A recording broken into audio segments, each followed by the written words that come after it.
Welcome all of you.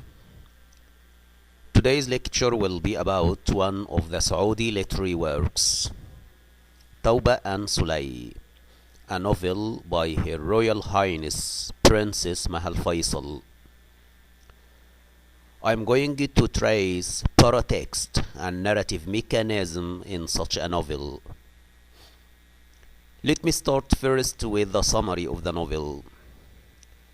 Faris al-Rahwan leaves home under the influence of a dream in a long Sindbad trip, during which he encounters so many adventures.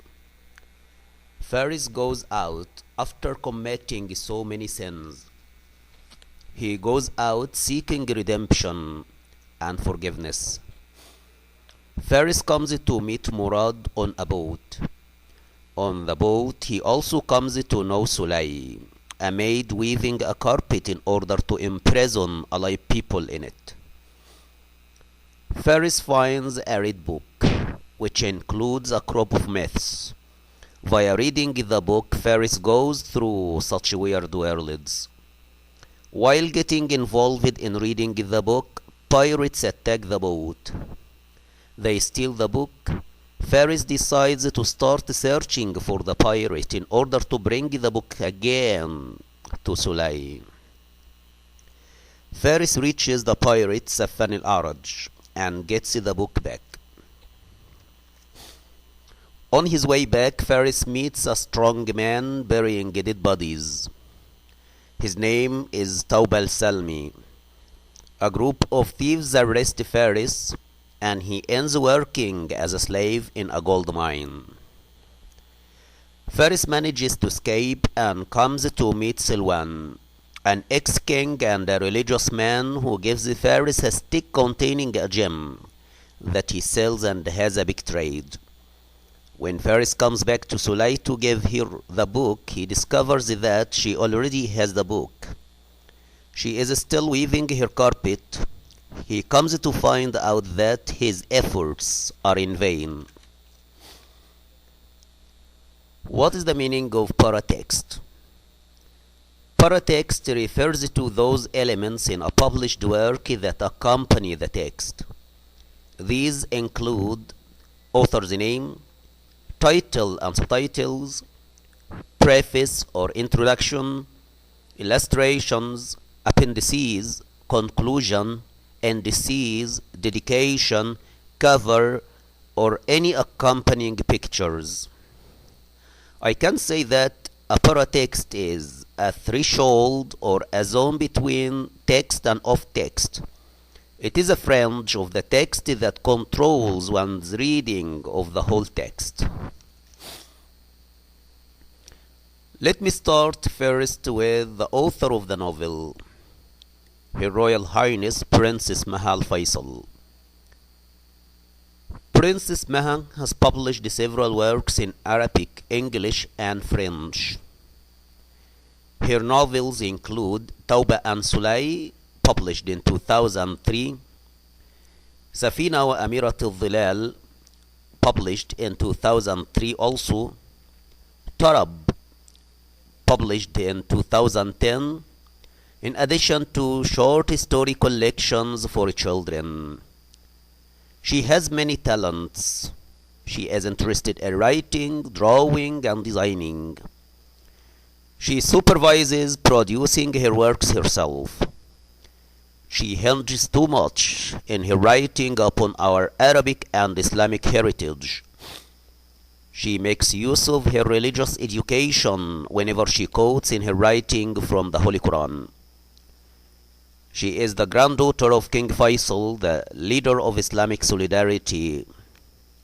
She has two uncles who are well-known poets, Prince Khalid al-Faisal and Prince Abdullah al-Faisal. Title of the novel, توبة and Wسلي. توبة, this is a transcendental character who is an outcast due to piercing the eyes of the sheikh of the tribe. He adopts Sufism and seclusion, seeking for redemption and forgiveness.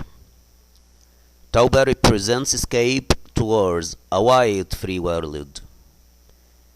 He is a symbol of freedom and salvation. Sulay. This is a maid whom Faris meets on the boat. She imprisons alive people in her carpet. She represents arrest and imprisonment. Beginning of the novel. The novel starts with Bismillahir Rahmanir Rahim. This creates a religious Islamic atmosphere. The novel starts with a dream that we conceive as a reality. We go on with the dream, not recognizing its fantastic nature. The dream gives narration some kinds of narrative technique that gives life to inanimate objects. End of the novel. The novel ends with this part written by Princess Maha. This novel was rendered by a person called Maha, who aspires God's mercy. May He protect her against sorrow and forgetfulness. I see that Maha's narration represents a discourse repudiating all human vanities.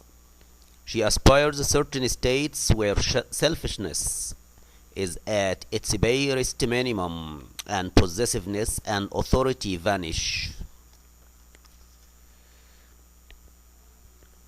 The dream in the novel. A dream can be defined as a space detached from reality.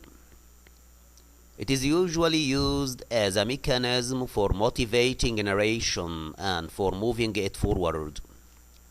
The novel starts with a dream, which provides some kind of narrative technique that gives life to inanimate objects. The dream is a text that has been transferred from unconsciousness to consciousness. We have 4 dreams all through the novel. Faris's dream, which includes some existential questions. Tauba's dream, Safan al-A'raj's dream, and the dream of the Maid of the Thorns. The Rose. I think that the rose, as employed by Her Royal Highness Princess Maha, is the backbone of the novel. It symbolizes purity. It symbolizes clarity, chastity, and beauty. The rose is personified as a storyteller. It tells a lot of interesting stories. It is used to render a didactic function in order to instruct Faris in his purgatorial journey. Intertextuality in the novel. Princess Maha renders a good task of revival of the literary heritage, such as Arabian Nights, Sindbad the Sailor, Kalila and Dimna, in addition to poetic quotations. I have come across 24 quotations all through the novel by Ali ibn Abi Talib, Abu Tayyib al-Mutanabbi, Umar ibn Abi Rabi'a, Safi al-Din al-Hilli, Iliya Abu Madi. In addition to Quranic quotations and allusions, I have come to read Faris's resurrection, Faris's journey for atonement, for redemption, for forgiveness, in the light of the holy verse فإذا جاءت الصاخة يوم يفر المرء من أخيه وأمه وأبيه وصاحبته وبنيه لكل امرئ منهم يومئذ شأن يغنيه. This is verse 33 to 37 in Surah Abasa. I have come to read it also in the light of the holy verse أم حسب الذين اقترحوا السيئات أن نجعلهم كالذين آمنوا وعملوا الصالحات سواء محياهم ومماتهم. This is verse number 21 in Surah Al-Jathiyah. Also in the light of the holy verse إنا جعلنا ما على الأرض زينة لها لنبلوهم أيهم أحسن عملا. This is verse number 7 in Surah Al-Kahf. In addition, Princess Maha cites 19 verses from Surah Al-Nisa in one place. When the old man makes use of them, comforting Faris in the gold mine. As for Silwan's stick, which he considers to be better than the whole world, I have come to read it as an allusion to Moses' stick. Layout of the novel. The novel consists of 204 pages of a small size. It has 11 chapters. Chapters have no titles nor numbers. Thank you all and goodbye.